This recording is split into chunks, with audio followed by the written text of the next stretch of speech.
Let's find out from our political panel how they think the candidates did in this first debate. Joining us this afternoon, Adrian Batra, the editor-in-chief at the Toronto Sun, Alvin Tedja, who's the former Liberal leadership candidate, Tom Parkin with the NDP, or an NDP commentator, and we're also hoping to connect with Joanne Roberts, who's the president of the Heartwood Institute, in this conversation as well. Thanks to the three of you for joining us this afternoon. Great to have you on. Adrian, I'll start with you.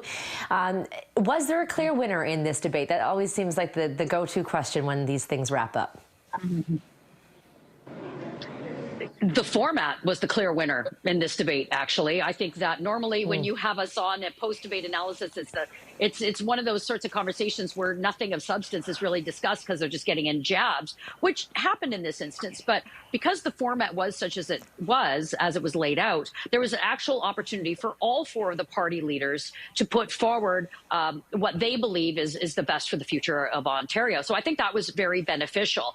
I think that each of the party leaders, I'll start with Premier Ford, I think that he, usually the other three will attack the front runner or the current leader.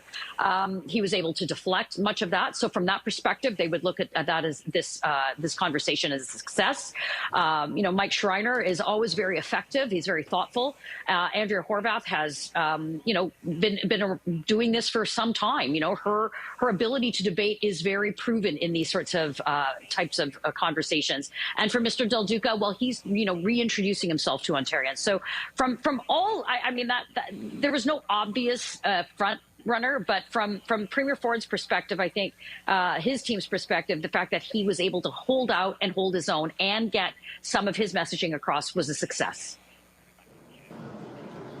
Okay, Alvin, I want to ask about the Liberal leader. This was an opportunity for him in terms of a reintroduction and in terms of his performance alongside Doug Ford, Andrew Horvath, and of course Mike Schreiner as well. As a former Liberal leadership candidate, how do you think the leader of the party did? I think Stephen did really well. I mean, he was calm, he was collected, he was thoughtful. He put forward a number of policy ideas that have been interesting and gathering and getting attention of the public at large. And that's what you want to do during elections, especially when you're trying to introduce yourself. I'm going to disagree a little bit with Adrian because I think that Premier Ford has been hiding a little bit. He only has one appearance a day. He takes very few questions from the media. He skipped a number of debates, including the Black issues debate, including the women's issues debate. So this is the first time that electors are really getting a chance to see him. And I don't know that he really answered a lot of the questions. I mean, he's deflecting, so he's becoming a better politician, like he decries all the time. But I don't think he did a particularly good job with that. And in terms of Andrea Horwath's performance, she's been leader this is her fourth election now. It still sounds like she's running for leader of the opposition. I didn't really get anything from her, especially considering how much experience she got. Okay, Tom, we'll get you to respond to that. How do you think Andrea Horvath, did she, the NDP, they have a base in Northern Ontario. Was she able to sort of capitalize on that, build on that perhaps in this debate? Yeah, I think what Andrea can do is she understands the experience of living in Northern Ontario better than anybody else on that stage. It's about the weather, it's about the distances, it's about the lack of services. That is, my parents-in-law live in Northern Ontario, and I can tell you they're older and they need health services, and we have to go up there and help them do that. It's an incredible burden, and Andrea understands this. She intuitively gets it that it's not fair that different parts of the province have different levels of service. So I think that just shines through.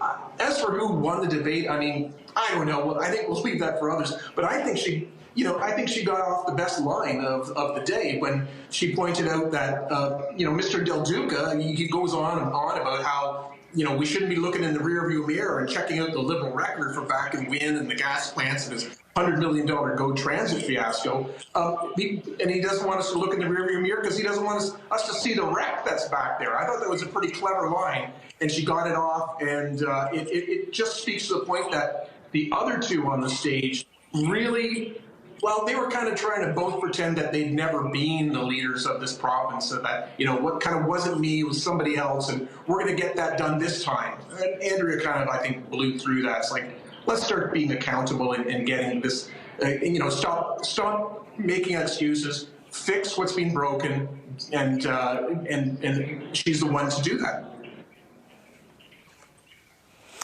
Joanne, Robert, we welcome you to the discussion as well. The president of the Heartwood Institute, also an Ontario Green Party strategist. Thanks for joining us this afternoon. Do you have a take on maybe who has walked away as a clear winner, or at least resonating with voters as a result of this debate? Well, I think that certainly Ontarians in the crowd here today saw Mike Schreiner, that he can hold his own with the other three. So it was encouraging to see Mike do that. I thought it was interesting what Tom said. You know, you had Andrea and the other two.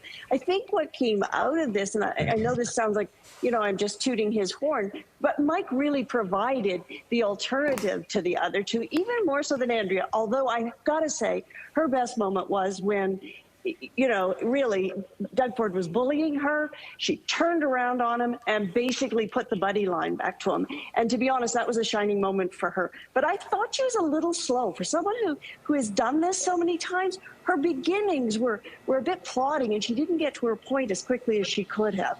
But, yeah, I think as for winners, I think Greens won because they were in the debate. But I think it was kind of what was to be expected.